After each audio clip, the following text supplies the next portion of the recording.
Hi, I'm Marilee. And I'm Chris, and joining us today is Bonnie Libhart. Bonnie, what will be the topic we'll be discussing today? How to become more self-confident. Oh, well, when kids are around people who are better at sports, how can they keep from feeling so clumsy and not as good as all the other kids? Well, Chris, one of the most important things to remember, whether it's sports or whatever it is that you don't compare yourself with another person, because each one of us has unique abilities that are different from other people. And primarily, if you remember that most of the time that feeling of clumsiness is only in your own head. You're really better than you think. What do you do when your best friend stabs you in the back or does something to hurt your feelings? And what do you do? How do you deal with that? Merely, most of the time that's because of jealousy. They are really feeling that you have things that they would like to have, looks, boyfriends, whatever it might be, grades, and when they say things to hurt you at your back, stab you in the back, well, it's usually because they don't know another way to make them feel better other than to bring you down or say something bad about you. So it's usually jealousy. And if you can remember that they're the one to be pitied and not take it as a really personal thing. Sometimes it's hard to remember. Yeah. Well, what do you do when all your classmates seem to be or maybe are smarter than you, and what do you do to keep yourself from feeling so dumb or just not as good as everyone else? Most of the time, again, everyone is going to have someone better at something than they are. There's probably someone in the whole world that's better at anything, but there's also things that you can do that they cannot do. And most of the time, if you will just inspect what you expect. In other words, do your homework, do the work preparation for yourself, and keep focused on who you are and your own uniqueness. That will help you to feel confident about yourself and not internalize what you may feel like, well, hey, they made an A in this, A+, they did so terrific, and here I am goofing up, But the next time, the tables could be turned. And just remember, hey, everybody blows it every once in a while. Don't take it so... It's not a life and death situation. So do it for yourself. Yes. Remember that it's you. Once you get out of that particular group of kids, you maybe be with in college or wherever, well, there's going to be places where you're better than they are. So just remember that it's not the end of the world if you blow it every once in a while. When someone really, really hurts your feelings and does something that you think is just terrible, but you still don't want to let them know how you feel, how should you react? Should you keep it inside? Should you get angry? What should you do? Most of the time, if you can respond to them by actually admitting it, but you don't say, you have hurt my feelings, you did all these bad things, you say, Marilee, I have a problem with the fact that your hair is more beautiful than mine, or whatever it is. Your red hair, and it's longer, or I felt so hurt when you said something to my boyfriend that I thought was putting me down, or to my teacher, or to whatever. If you actually say it out loud and you get it out in the open, then you will feel better. But if you remember not to attack them in the sense of saying you did all of these things, but to say, I don't know how to handle these feelings. So it's better just to talk about it. So it's not good to put the other person on the defensive. It's no, good to just discuss it. Help me with my problem of feeling bad when you do certain things. Kind of like not adding fuel to the fire. Right, that's a good one. Well, say for instance, my mom and I got in a fight, and I really wouldn't want to fight with her, and I apologize, but she doesn't apologize. What would I do for making myself feel bad about her not being sorry?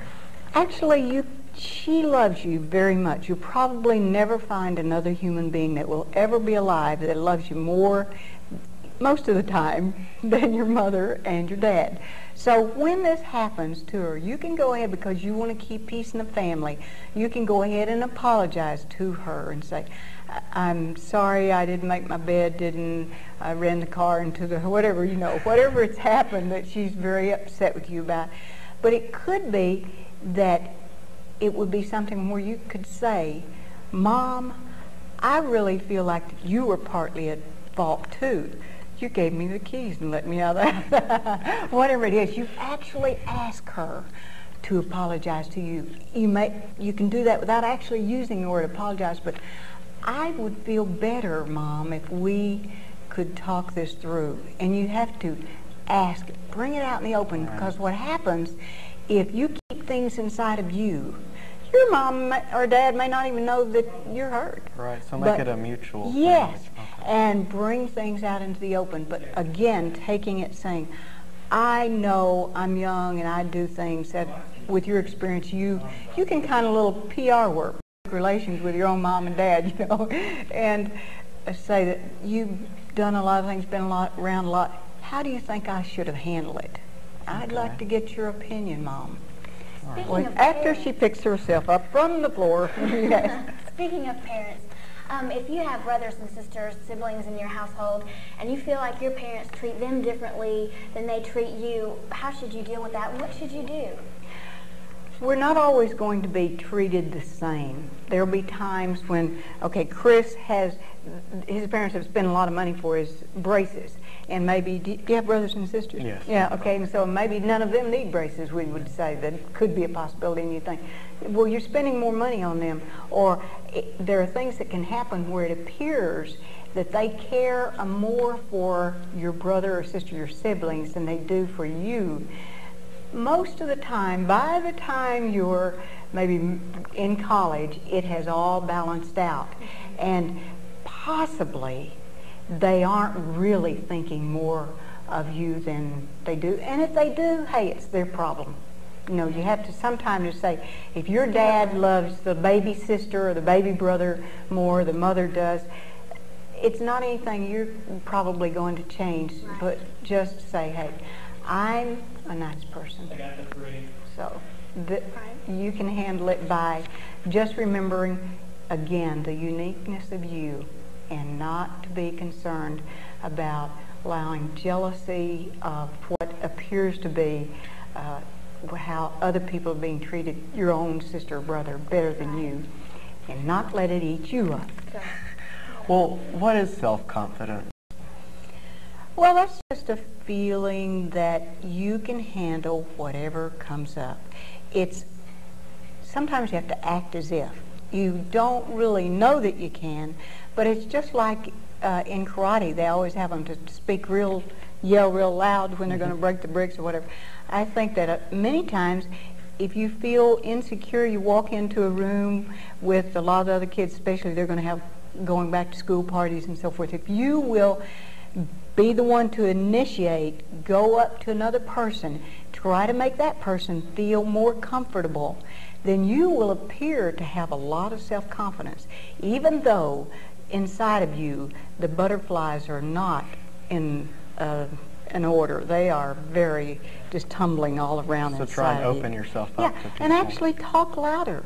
Sometimes when you're really feeling, they have that tendency to have an inferiority complex, or you just feel like everybody in the room knows more, is better, whatever than me, then if you will just go up and say, hey, guys, you know, and talk a little bit louder, what it does is just like the karate, it gives you confidence. Right, so be energetic and just happy, right? Right, Okay. vivacious. Part of making yourself feel better would probably be making someone else feel better. How do you give someone else self-confidence? The way you do that is ask them questions. It's what you probably learned as a freshman or the first date you ever had when they say, oh, what do I say? If you would ask the other person questions, your boyfriend, in your case, your girlfriend, then you can remember, I call it the 90-10 plan. Thinking of the other person 90% of the time and yourself 10% of the time. Right. So if you can do that, where you think, what would make them feel good about themselves? What happens? You become a hero. Right. So I guess if hero. you don't focus on your problems and you try to help out a lot of other people, Well, they always then say, it'll make you feel better right. also. And when you can't tell your problems, 80% of the people don't care, and the other 20% are glad it's you, not them. Right. I can imagine. Well, thank you very, very much for joining us today, Bonnie. I hope that we've helped some people, and I know that talking about this has helped probably both of us. And we thank you very much for joining us today. And we thank you for joining us on Tennessee Valley Kids to Kids. And we hope you continue to watch us.